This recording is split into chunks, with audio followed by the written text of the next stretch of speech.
Hi there folks, welcome. Yeah, you just caught me here. I'm in the studio, I've got one last pot I'm just about to put into the kiln, and that's a biscuit barrel. I've already glazed the lid.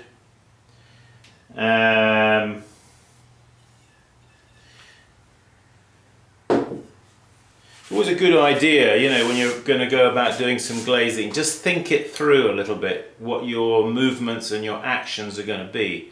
Because a lot of people, when they come to do glazing, they don't think through what their actions are going to be properly. Consequently, they end up in an awful mess.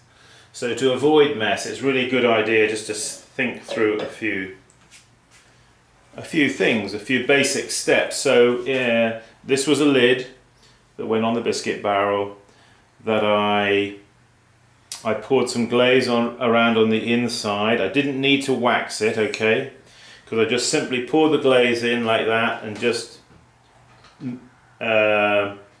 took it up to a line. Sheena, come on. Sheena wants to come in. So that was the inside. That was easy enough to do. The outside, I held it like this in my fingers like that. On the inside, I think I'm going to drop it now if I do it. Anyway, I dipped it into the glaze by holding it on the inside. You follow me? You can do that quite often with pieces. For some reason it's not wanting to let me do it at the minute very well, but holding on the inside. Maybe I can demonstrate better with like that, you see? So by opening one's fingers like that, I can then put it down into the glaze and lift it up. If you lick the backs of your fingers with bisqueware, you'll find it will stick, your hands will stick quite nicely. Okay? So that was how I did the lid. The body, I poured. That was fairly easy to do, pouring and swirling around, and then pouring out and turning it as I pour it. Okay. So now finally, what I've got to do is glaze the outside of this. So now you might think, oh, that's easy enough, just dip it in the glaze. Trouble is, I don't have. I'll just show you quickly.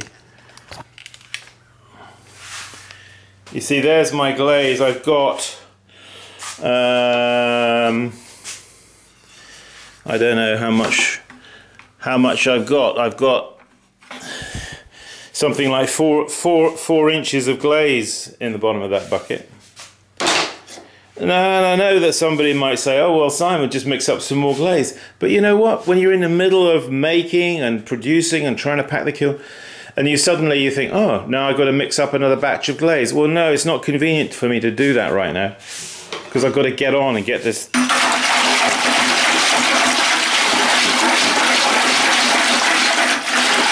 So after I've given it a good stir, and by the way, here's a tip: get down into the corners of the bucket. Okay, really get it out of the corners down there. And then I use a simple caterer's stainless steel whisk. All right, so give it a good stir.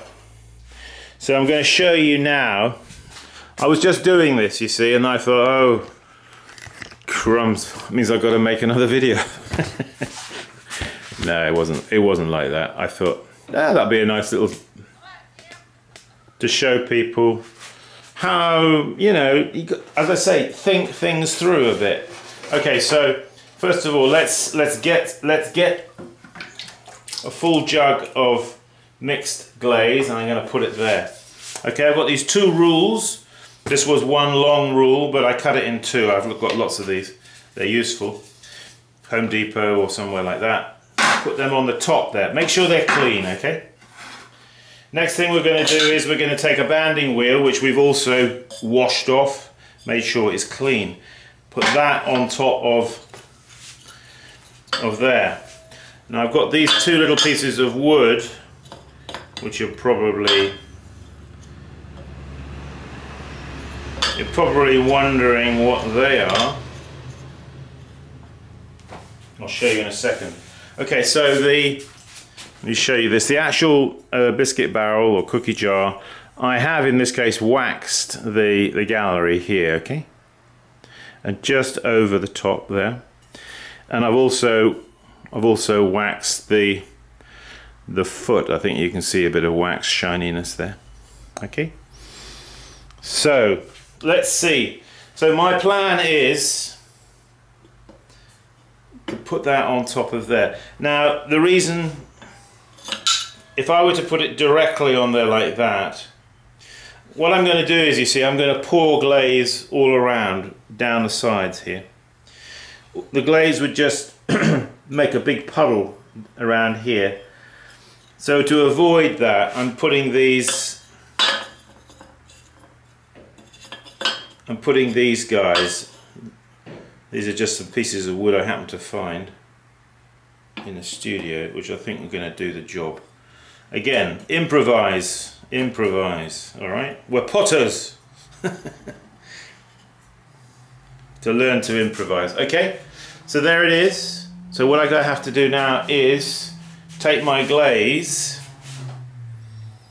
and pour it, okay? And it'll go down hopefully into the bucket. Let's do it. Try and get a nice even pour.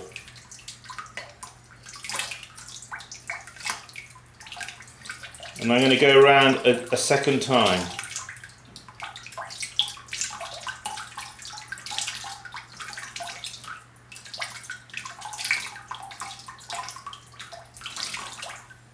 Something like that. Okay, so you can see I've used about half a jug to do that. Let's just take the camera off a tripod a minute. I want you to see this.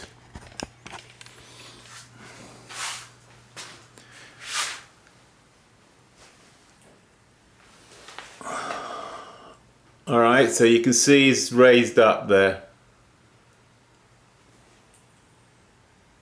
Raised up off the banding wheel. And I'll have to sponge off around the... So that wasn't too messy, was it? And we got it all going down. Now after I take this off in a second,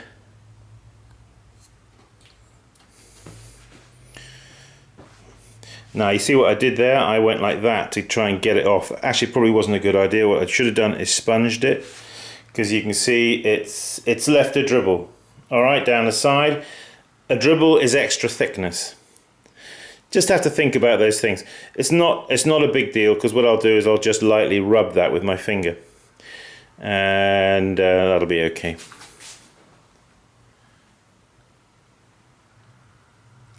I'm hoping I got enough thickness on that.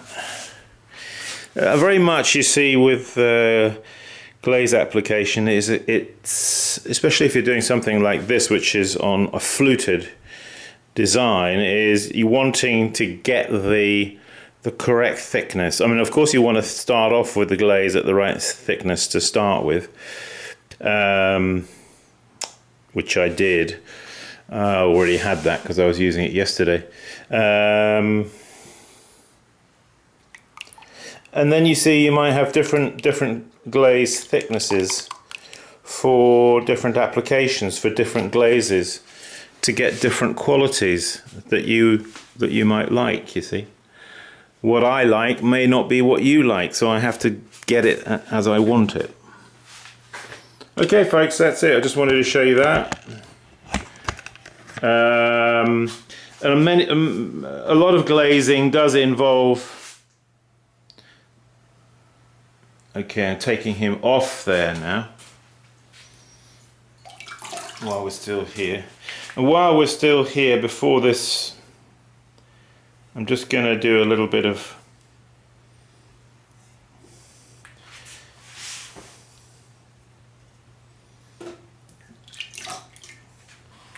rather than letting it just get bone dry, I want to try and get some of where I've waxed it here.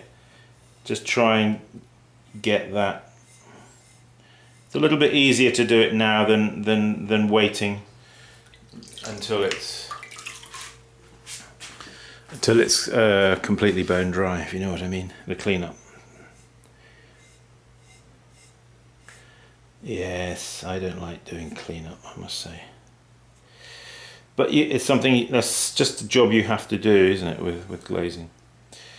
You have to.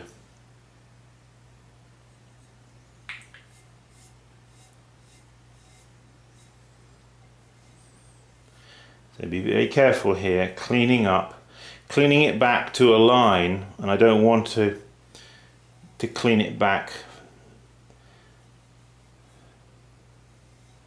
a nice even line, you see, all the way around. It's important to, and always when you're cleaning back glaze, always leave room for, leave a margin, you know, in case the glaze wants to run, which it will do sometimes, you see. That's not actually the case with this glaze. This glaze is actually very stable. It doesn't run. Okay.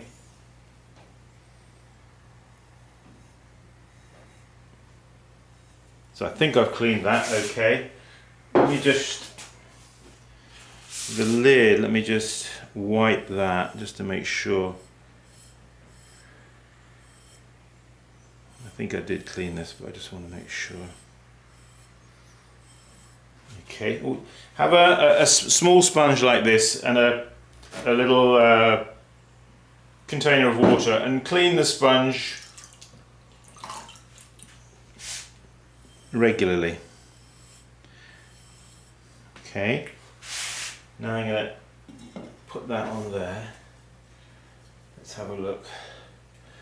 Don't forget to clean around the bottom, and where I put the undercut with my tool when I do my throwing, okay, you can see the glaze, I did wax the bottom of this one. Now I very often do not wax the bottoms of pots, but because of what I was doing in this with this one, I needed to do that. I thought just make it better. So just making it a nice, neat, cleaning back over the chamfer there, over the undercut, I mean, not chamfer, well, chamfer, I guess. So just have a look at this together. You see here how that. Now bear in mind also on the inside, I don't know if you can see down in there, you see I've cleaned back the glaze here. You want to bear that in mind because that's a place where you can get sticking occurring. So I've cleaned it back, allowing 1/8 of an inch or so beyond the rim there. Alright. And cleaning back here a small margin there, so in case we get a little bit of glaze creeping down, you know, just want to make sure that is. So as well as cleaning it like that with a sponge, also angle the sponge just a little bit like that as you wipe around, and it'll just take it back a little bit, you see, like that. So put it at an angle just as you wipe there. Just little glazing tips, you see. All right. So when I'm satisfied, That is clean on the bottom, clean in the gallery, clean in the lid. Okay. The next thing I'm going to do with this, I will look at it and see how the glaze is, in case there's any little bit of glaze where we had a little run or something, and I may want to just rub that over lightly, always very lightly rub it. Just a little gentle rub here like this. Okay, in case you get like pinholing or you know, that kind of thing. Just to. Okay, that's it, folks. Just wanted to show you that, how to go about glazing one of these biscuit barrels, and hope that was instructive for you and you found it useful. What I've got to do now is a cleanup. So what I'll do here is I'll take all this and put it back into the bucket, okay, so we can use it another day. Thanks very much for watching.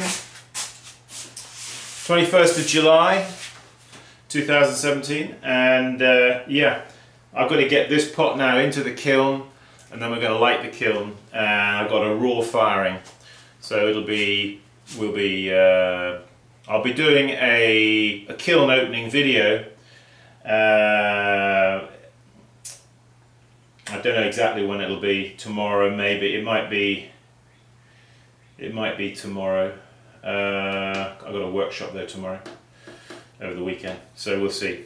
But I'll bring you in on that anyway, on the results, and we'll talk about the different pots. And there'll be some pots for sale there, so if there's anybody interested in buying a hot pot from the kiln, then just get in touch. I'll talk about that at the time. Thanks for watching, folks. Visit my website, simonleachpottery.com, and join us for a workshop, why don't you just? And I will see you in the next video. Bye bye.